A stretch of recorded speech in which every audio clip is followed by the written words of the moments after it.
Okay, we got a 1955 Ford. I noticed in the styling cues, like in 57 Chevys, they brought the grille out all the way to the full width of the car. 57 Chevys had, more sculpted like this with the headlights. The 55 Ford was ahead of its time, and it's amazing there isn't a hell of a lot more of these on the road.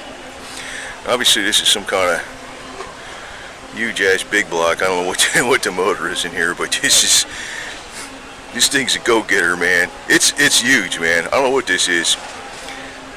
Wilkins Racing. Wilkins Motorsports. Racing engines. True race engine.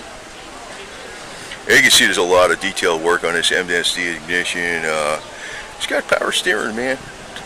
Dual fans and aluminum radiator setup. It's got the fuel pressure. Wow, man.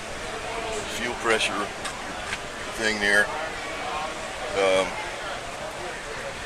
What the hell is, I don't know what this breather, oh, this is for, okay, the overflow. He's got a breather on the overflow. I don't understand that, but so it is. It looks like, he's really, well, of course you got the breather on the engine, no PCV valve. You got your pleated interior, which is very much along with the type of what do you call it from that period of time. And you got, it's cool he did this. Look at the inside, see how the doors are. It's got some rolled stainless or aluminum, which is a lot cheaper than freaking getting some OEM stuff, and actually it looks a hell of a lot better, man. Looks a lot better. Looks like an automatic, probably a C6 beefed up. Yeah. So, man, you're doing pretty good. Thank you, sir. Right. Make sure he's got moonshine. Yeah. You got moonshine back there, man.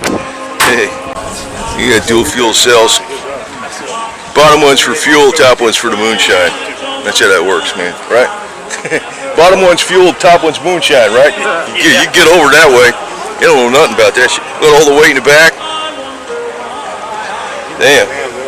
This thing's ahead of its time in styling. If you look at the 57 Chevys, this was already, they were taking the styling cues off of this one, the 55 Ford. It's amazing.